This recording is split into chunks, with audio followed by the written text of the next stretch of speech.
Welcome to a special episode of Psych Thoughts. Today we're going to give you a little short episode because we know that you can't get enough of Psych Thoughts, and Wednesday only comes around once a week. So Every this Wednesday. is our gift. Every Wednesday. This is our gift to you. I'm Derek. Joining me always is my best friend and colleague. His name is? This is Doug, and I'm broadcasting here from my secret fortress of solitude again. So, as you may remember, if you are an avid viewer of the show, we have an intern who we've duped into continuing to be an intern, meaning we don't have to pay her any money. And her name's Elaine. Say hello. Hi, Elaine. Hi. Okay, Doug. Okay, I have thought of something this time. It was bugging me last time. What's up with the doll with the bunny ears behind you, Doug? oh, this was a gift. It was a joke gift. It's a little miniature Playboy bunny. So I was just wondering. I saw it last time, and I'm like, that looks like a Monster High doll or some kind of little doll he's got in there. okay. If you've ever been, if you're a student, you've been to my office, you know I got a lot of little knickknacks. Okay, this is my office at home, and it has everything in it. From, you can see on the wall I have dogs playing cards on velvet. That's next to my only child I have, which is a anniversary issue of Spider-Man, autographed by Stan Lee. Oh, awesome. I have Star Wars stamps, and then I just have random things. Like if I needed to, I could bring out G.I. Joe. So He He's a looks real like Chuck American Norris. hero. he's a real American hero. Huh? That looked like Chuck Norris. No, it was G.I. Joe. He was a real American hero. First of all, is there a difference in Chuck Norris and a G.I. Joe? I think not. So, No. man. Yes, there is a difference. He's the because, prototype. G.I. Joe is concerned about your safety. Chuck Norris is looking to get you. So He likes his ice. Like he likes his skulls crushed. today we had an idea. Give Elaine a chance to put us on the spot. Which, remember, if she puts us on the spot too much, she won't be an intern anymore. And that being said, you might be willing to be an intern, assuming Elaine steps out of bounds here today. Don't forget, if you like what you see on Psych Thoughts, don't forget to subscribe to our channel. You can find us on social media, random things with Psych Thoughts. Look for pictures of me and Doug. That's probably us. If it's some other version of Psych Thoughts, it's probably not that good. You can always reach out to us by email. Do that by emailing psychthoughts@tntech.edu. That's Psych Thoughts, all one word. You shouldn't have to say that anymore because it's 2020 @tntech.edu. Like our page, leave a comment, let us know what you think. Elaine, what are your questions? Okay, this one I brought up to you a little while ago, and it's my favorite so far. And it says, falling in love has a similar neurological effect as getting high on cocaine. Well, cocaine's a lot cheaper. I'd start Getting by off of saying it that. and falling out of love is about the same thing, too. Yeah. Both require hospitalization. Both leave you feeling worse than you were before you started. That's for sure. Yeah, so cocaine is a mimicker of a number of things. But one of those things, a neurotransmitter in your brain called dopamine. And it travels through what's known as your mesolimbic dopaminergic pathway, which is the reward center of your brain. It's the addiction center of your brain. And what it causes is a state of euphoria, right? So I've told this in every psychopharmacology class that I've taught. I don't care your background or how strict your mama was. If you did a bump of coke right now, you would like it. All right. You don't have a way around it. Okay. So yes, you would like that. And love is one of those things that, while there are plenty of other neurotransmitters that are going to be implicated here in different types of hormones, one of them I'm thinking right now is oxytocin, the bonding hormone, right? Dopamine will certainly, especially in those early stages of your relationship, dopamine will be surging from your ventral tegmental area up to the nucleus accumbens. Again, that's that mesolimbic dopaminergic pathway. So yeah, it might feel the same. And again, they are very expensive to quit, both of them. Both of them, you have a good probability of losing half your stuff. So that should tell you, kids, don't fall in love and don't do cocaine. Don't do cocaine. And never do them together. Okay, you can't multitask. What were you saying? I was reading. You can't multitask. Well, that's true. I mean, you can't. I mean, everybody says that you can, but whatever you're multitasking, one thing's not going to get your full attention. So it's not going to be, it's not going to be 100% both sides. It's one of those lies that we've told, and I think we've told our this youngest generation. Well, you grew up with technology. You're probably really good at multitasking. Empirical evidence suggests otherwise. You're just as bad at it as everybody else. Next Okay. question. Next. These were so easy. Technically statements, but whatever. Oh, okay. Let's see. Your brain does more creative work when you're tired.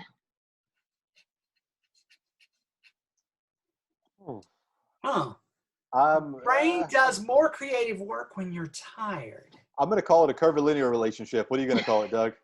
I don't know. Good grief. After that 40-minute expose about the neurotransmitters, I was like, well, love's love, I don't know. I mean, You can certainly get out of your head when you're tired. If you're putting some maybe anxious thought stumbling blocks in your way, when you get tired, those might start to fade a bit, freeing up some space. But I think curvilinear, because if you're too tired, you're not creative, you're just delusional. Well, I have a question. Now, the statement was, what was it again, Elaine? Okay. It says your brain does more creative work when you're tired. Okay. I think that is most likely true, and I go on it with a example. And that example is, if you ever want to figure out how to do something the easiest way, put a lazy person in charge. Because they're going to sit there and go, how can I do this job with the least amount of work and efficiency? So if you're really tired, you're going to come up with a great way to go, we need to figure out how to finish this right now so I can go to bed. So, who knows? Yeah, you got us on that one. Next. Okay, I don't know how true this is. It says around 80% of human talk in groups is complaining. So 80% of the talk people do in groups is them complaining about something. Did this fact come with a source or just?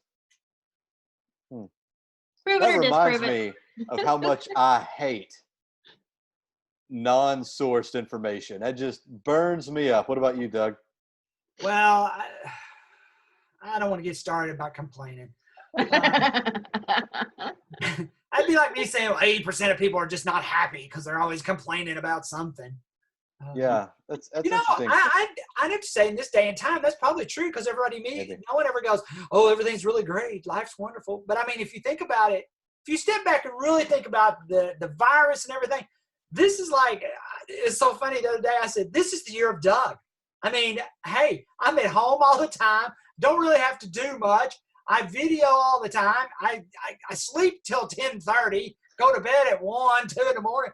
Hey, this is the best life so far, We have what's called an evaluative culture right now, where we feel like we need to rank everything, which there's a great text, and the name of it is called Screens and Teens. And man, the author slips my brain right now. That's like something I'd watch on X Hamster or something. Screens and teens. Teens and screens. I don't even know what I'm talking about anymore. Anyway, one of those problems with a multimedia culture, the culture that's coming up, is that we give them like this ability to rate things as if it matters. And I kind of think of all the things that you'll see rated on some website or something like that. Jim Gaffigan, one of Doug and I's favorite comedians, has a hysterical joke about seeing Yelp reviews on the House of Anne Frank. And his point was pretty clear. How can you rate it? It's like, it could have had a better concession stand. Was that a book you were talking about? Yeah, Screens and Teens. It's by Kathy Koch. Yeah, Kathy Koch. Yeah, great text. For what an exposure to screens and multimedia culture, more importantly, has done to this generation coming up. And then kind of the often misunderstood concept what it's doing to those of us who are now experiencing it as adults. It seems like with the ubiquity of portable computing, it's always been around, but we're still figuring this out too. So this idea that you need to rate something, quite frankly, a lot of people don't care what you think, and it's okay. I read those comments all the time. It says, I didn't like Doug's shirt today. He's goofy looking. I think he's kind of weird. You know, it hurt even me. on this channel, right? Even on this channel, there's a thumbs up and thumbs down option. Like, why? It bothered me when I saw Psych 235 student just said that, and now I can't sleep at night. Well, and that's led actually to a lot of problem with self-esteem and depression in teens because of the whole, thumbs up, I like your post, I love your post, or I'm just ignoring you kind of thing, or I don't like it. There's a really big phenomenon right now where people, especially our younger generations or adolescents, we've all seen them do it. They're trying to get the perfect selfie at the right angle. I don't have a right angle anymore. I'm more of a curve these days. But don't forget your duck lips. Yeah, pouty face, duck lips in the bathroom, because that'll be good for an employment opportunity later. But they'll send that through their social media platform, and like Instagram. Think about Instagram, right? And if it doesn't start getting traction, they'll take it down, thinking, "Oh, I can't send that out yet. I've got to send it out when more people are awake or when more people are willing to see it." And if they don't get those thumbs up or kiss emojis, or I don't know what you get on InstaChat, but they actually internalize that as a negative appraisal. Really, really sad. Well, really, what I find so funny about it is that in my generation, could you imagine this? I am like, you're in class with me, Elaine, and we're in high school, and I turn around to you and go, "Hey, check out these pictures." And I just hand you this stack of pictures of me, and I go, "Look through them, tell me which one you like." And you'd be like, "I need to move away." But today, it's the norm. It's like, I need to take 6, we got to find the perfect picture of me laying, and it's supposed to look natural, but I've took 85. Pictures that look natural. And I'm like, to me, it just strikes me as the most odd thing. We wouldn't have done it when it was not digital. So it's like, could you tell me about my shoulders? It's a little more personal when you hand somebody a photo. Okay, so I'll give you one more. Okay, do either of you find that smart people tend to underestimate themselves and ignorant people seem to think they're brilliant? Or do you find that I don't know. I really am. I'm not good at stuff like this. Oh, what is the phenomenon? Because there's an actual phenomenon where people who think they're right when they're not. Oh. Their thinking is just it's so called wrong. Something like a No, Douglexia. that means you're great. There was hold on just a second. I know. There was an effect I saw last night that really I found humorous. We talked about it one time on the radio show. It's a phenomenon where people just continue to make the same mistake, but they go, "No, I'm correct. The boat is not sinking. We're okay." Well, that's like the Dunning-Kruger effect. Yes. That's it. That's it. I saw that last night, and I had to look it up because I didn't know what it meant. And obviously, I wasn't listening to that show. But I looked it up, and I'm like, oh, wow. I didn't know there was an effect that people actually just assume and think that they're smarter, more teachable, whatever, than they actually are. Yeah, so that's a really cool topic because it lends us to kind of want to dive into people's self-efficacy, right? It's okay if you don't know everything, right? And it's also okay if you do know some things, but people who are very like high achievement motivated, they tend to really sell themselves short. And this is outside of intellect, right? I think about professional athletes who are doing amazing feats and really see themselves as failures. Right?